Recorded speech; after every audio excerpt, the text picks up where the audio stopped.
Looks like our resident rabbit has produced a second batch of baby bunnies.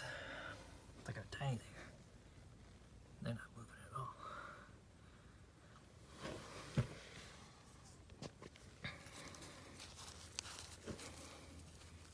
Gotcha.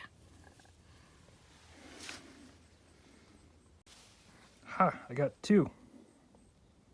Well, I have three. Let's see if I can get the fourth one. Oh, nope. I think their defense mechanism is to sit perfectly still. Just tremble. So adorable. Well, let's put you guys back where you belong. So this is our gas stub, and this is what it goes through the wall and connects all the other piping. I actually have a 2-inch to 1.5-inch reducing elbow in there, just because that's the only thing I could actually get to fit behind the foam. This was one thing that we didn't put a utility chase in for when we poured the house, because we weren't really sure where the utility wanted the meter exactly. So if you look at our hole in there, we got to go at it with a hammer drill, and it turns out we had a 1/2-inch hammer drill bit, and it wasn't super good at making holes. Well, it makes holes okay or whatever, but the best way to use it in this situation is actually drill a hole all the way through with the 1/2-inch hammer drill, and then put the drill into hammer only mode and use the hammer drill bit as a chisel, and you can actually really quickly just open up the hole to get big enough to get up to the 1.5-inch pipe. And I'm sure a chisel bit, you probably get a chisel bit, works a lot better, but the 1/2-inch hammer drill bit worked just fine, and it didn't really damage the blade at all. Today is August 9th. It's a Tuesday, and Morgan says she found the last 2 leaks. And that air compressor rumbling in the background. I'm going to come pressure test it, and this could be the last time we do this. Jeez, it's been... I'm dripping sweat. I've only been here probably half an hour, and I got the one leak fixed at the back of the house on a valve that I don't think was previously leaking, so I don't know what's up with that. But it was one that wasn't done with the tape and Blue Monster PTFE dope. It was done with the Harvey Formula 55. And I took that one off and I put it back on. You can see the dose everywhere. The other one was at one of the T's in the house. Luckily there's a union, but it was still up in the 12-foot ceiling up in the attic. Had to break a 2-inch union loose, spin that around in the ceiling with a 3-foot wrench, and my hand's still broken.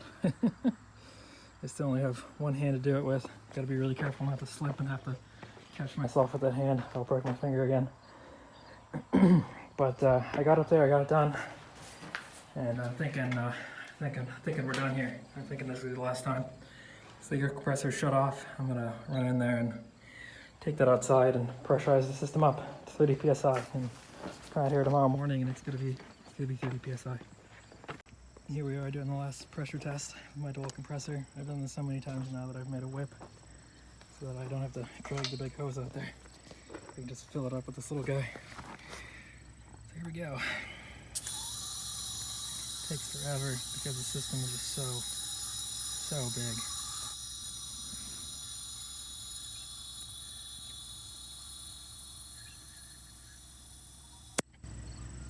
There we go. 30 psi as the camera sees it. It's gonna look exactly the same tomorrow, on August 10th. It looks like for once our test pressure actually held. We've been really struggling with these NPT fittings. We've tried Harvey Formula 55, Rector Seal number 5, Blue Monster, white PTFE dope, and finally it seems like the thing that's gonna hold is white PTFE dope and tape. So this is really exciting. I know there's a leak still because the union has a slight bubble if you get some soap on it, but it must be so small that it's the rise in temperature is compensating. So that's really exciting. This is the first time we've gotten this to seal properly. Here's the proposed route for our gas line. They'll probably be out in the next few days to go ahead and install that, because the utility mark is only good for so many days. I think 27 days. You have to start the dig. Amron was out today with the directional boring apparatus and put in our natural gas line. They put these flags up. There's no disruption to the rest of the house lot, and there's just a anodless riser sticking out of the ground. Man, oh man, do not turn that knob. It's a regular cap. Remarkably accurate mark coming from the telecom company there. You can see the orange line, and there's the data line. Looks like they may have hit the telecom wire for the neighborhood. Got some tape on it here. Oh, yep, they hit that for sure. Big nick in it. It's marked and everything. So it's hard to tell how far down it is all the way to the house, but at least the very beginning here, you can see the borehole that they shoved the pipe down in. So gas lines have to be at least 18 inches deep, and it looks like this utility has generously dug them to 24 inches. So I'm not sure if it's that way all the way to the house, but at least here it is. Meanwhile, the telecom wire is truly only buried at 16 inches. The wire they pulled is specifically for gas pipeline. It says gas pipeline right on it. It's just 12 gauge, looks like aluminum conductor.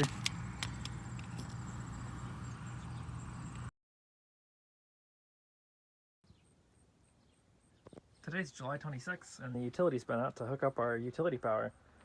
So they trenched it in all the way from our backyard and all the way up to our meter. Unfortunately, our temp panel, our temp pole, is now disconnected. So it looks like we're probably not going to have power there anymore. They were nice enough to coil up our extension cord, though. That was very kind of them. But yeah, a couple other weird things. They ended up removing my elbow. I don't know why they did that, but yeah, they took the elbow out, and now I'm a little short. I had the elbow set in there so that it would get them to the 18 inches or 24 inches below grade they wanted, but they took it out.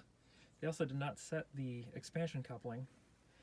I had it, it's adjustable, but I guess I can expand that quite a bit and get it down into the ground. Make sure it's all covered. So that's that. This will probably settle over time, but I might run the box blade out here and get this smoothed out a little bit. I must have some sort of little digger. Went right through my gravel pile. There's the new pedestal, or that was installed last year. I wonder if they finally locked it. Looks like they might have locked it. And my meter is now gone, so I'll have to call Trap back out and have them come grab their pole. We got a mystery utility marked. This had never been, we've had the Julie out, or call the utilities out a couple times, and nobody has ever buried Cat 5. Or nobody's ever marked Cat 5, and they have it marked all the way down to the street. And I'm pretty sure there's no Cat 5 down there because I would have hit it with the excavator. But like I said, I've gotten this lot marked twice so far, and maybe 3 times, and nobody's marked it. So I don't know how that got there. There's no telecom box on the utility pole or anything, so I highly doubt there's actually a wire down there. There is, however, Amron electric wire. Well, time for the official smoke test. There's not going to be much to see, but I really just want to make sure nothing blows up. So I'm going to go ahead and turn on power for the house. All it's going to do is light up my load panel, and I do have a surge protector on there. So I should be able to, at the very least, see if that light kicks on, just so that everything, for the most part, is hooked up correctly. If I do have a massive fault, like a big short somewhere, this 200 amp breaker will trip right away. There's a lot of a lot of short circuit current available here. So this is one of those ones where you kind of want to keep your face out of the way when you click it on. But pretty uneventful, huh? It looks like the panel kicked on. I'm gonna walk into the house and see if I got blinky lights at my load panel. Not much to see in the dark here, but that green LED is my surge protector and tells me that this whole panel is now hot. So that's extremely exciting. We've been waiting a long time for this moment.